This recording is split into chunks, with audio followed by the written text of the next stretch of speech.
নমস্কার।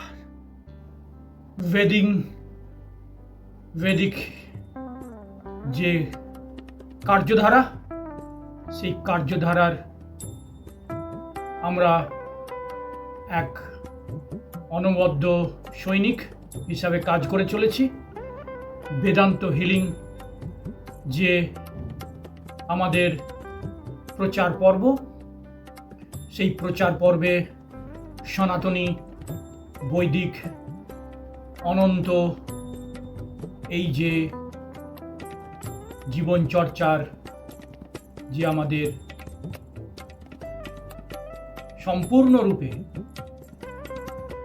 এগিয়ে নিয়ে যাওয়ার প্রতিশ্রুতি, সেই প্রতিশ্রুতিবদ্ধতার সাথে আমরা সকলকে আহ্বান জানাচ্ছি এবং যারা এই কার্যের সাথে নিজেদের সংযুক্ত করে ধন্য মনে করবেন, তারা অবশ্যই এই নিচে দেওয়া হোয়াটসঅ্যাপে যোগাযোগ করে নিজেদের এই পথের পথিকৃৎ করে তুলুন, যাতে আগামী প্রজন্ম আপনাদের কাঁধে ভর দিয়ে এক নতুন সূর্যের দিকে তাকিয়ে নিজেদের যে প্রাকৃতিক সৌন্দর্যের সাথে সঙ্গবদ্ধ জীবন চর্চাকে এগিয়ে নিয়ে যেতে পারে।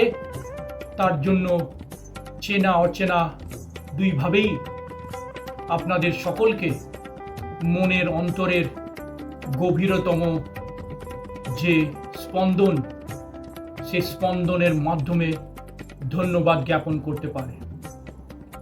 এই ধন্যবাদ তারা সরাসরি মৌখিক ভাবে জানাক বা না জানাক, কিন্তু ইউনিভার্স এর যে তরঙ্গ, সেই তরঙ্গ এই ছোট ছোট কচিকাঁচা শিশুদের সরল মনের থেকে নির্গত হয়ে যখন আপনাদের মতো মানবদের কাছে কৃতজ্ঞতার যে হাতছানি হিসাবে আপনাদের পক্ষে এসে দাঁড়াবে, তখন দেখবেন আপনার হৃদয়ের তরঙ্গ এক অভূতপূর্ব আনন্দের অনুভূতিতে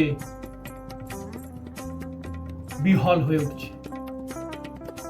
সুতরাং আপনাদের যে কার্যধারা, সেই কার্যধারা আপনারা এগিয়ে নিয়ে চলুন, কারণ সনাতনী হচ্ছে চিরন্তন, অন্তহীন, যেখানে নিয়মের বেড়াজাল থাকে, যেখানে নিয়মে বেঁধে দেওয়া হয় মানুষ কর্তৃক, মানব কর্তৃক, সমাজ কর্তৃক নিয়মের বেড়াজাল।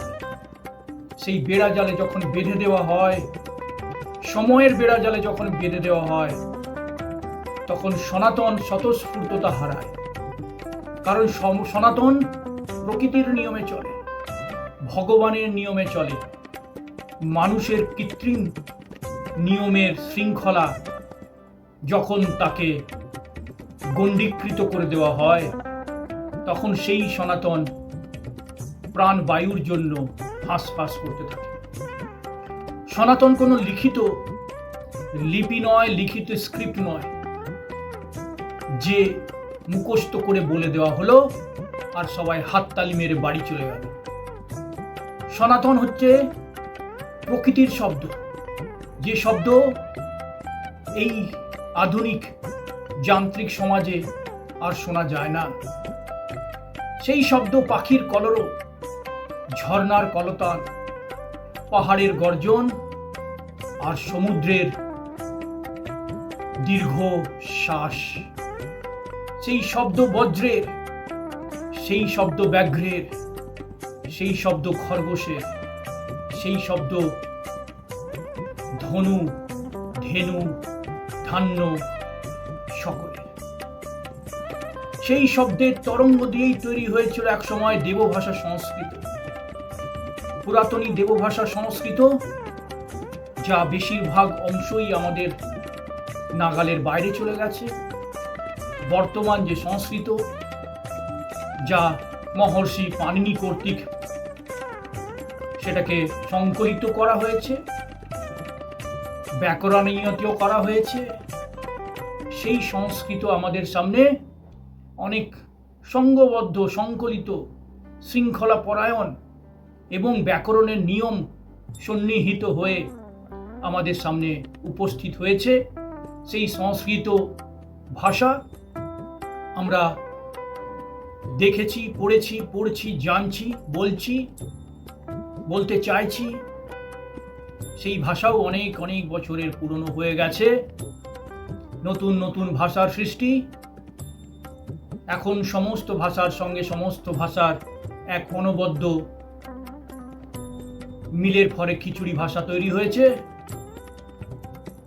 এবং কম্পিউটার, মোবাইল, সফটওয়্যার, অনলাইন প্ল্যাটফর্মের এবং সর্বোপরি এআই এর দ্বারা যে নির্মিত ভাষা, সেই ভাষা অর্থহীন, দ্ব্যর্থহীন, সমর্থহীন। সেই ভাষা প্রয়োগের মাধ্যমে মানুষের ভাষার প্রয়োগের যে ক্ষমতা, শক্তি, সেই শক্তি হারিয়েছে। মনের কথা প্রকাশ করার যে ভাষা, সেই ভঙ্গিমা এক নতুন দিগন্তের দিকে এগিয়ে চলেছে, যার কোনো ভবিষ্যৎ নেই।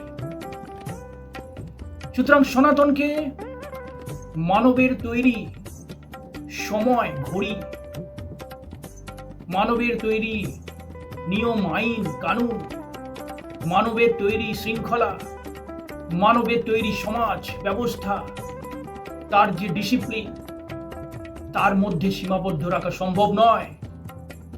সনাতন চলে ভগবানের নিয়মে, সনাতন চলে প্রকৃতির নিয়মে, সনাতন চলে এই জাগতিক বিশ্ব ব্রহ্মাণ্ডের অন্তহীন অনন্ত পথের দিশারি হয়ে, যার না শুরু না শেষ, সেই নিয়মের পথের পাথেয়। সুতরাং সনাতনকে কেউ কোনোদিন বেঁধে রাখতে পারেনি, কেউ কোনোদিন শেষ করতে পারেনি। সনাতনকে কেউ এগিয়ে নিয়ে যেতে পারেনি, সনাতনকে কেউ পিছিয়েও নিয়ে যেতে পারেনি। সনাতন অনন্তকাল ধরে আছে, ছিল, থাকবে। যেদিন সনাতন শেষ, সেদিন এই বিশ্ব ব্রহ্মাণ্ড মহাজাগতিক শক্তি সব শেষ। সুতরাং শেষ বলে যেহেতু কিছু হয় না, আর শুরু বলে কিছু হয় না, সবই চক্রাকারে আবর্তিত হয়। যার শুরু নেই, যার শেষ নেই, তাই সনাতন। বর্তমানে সিংহ রাশি জাতক জাতিকা, সিংহ রাশি ও সিংহ লগ্ন জাতক জাতিকাদের জন্য একটা সুখবর, যে তাদের যে সম্মানহানি 2025-এ এত মাস ধরে হয়ে আসছে, তাদের যে কপালে দুর্ভাগ্যের কালো ছায়া এতদিন ধরে তাদেরকে ভোগান্তির অন্ধকারে নিমজ্জিত করে চলেছিল, সেই কালো ছায়া, কালো মেঘ আস্তে আস্তে কেটে চলেছে। এই মা জগদ্ধাত্রীর পুজো নবমীর দিন থেকে 30শে অক্টোবর, এই দিন থেকে সিংহ রাশি আর সিংহ লগ্নের জাতক জাতিকাদের সুভাগ্যের উদয় হতে চলেছে।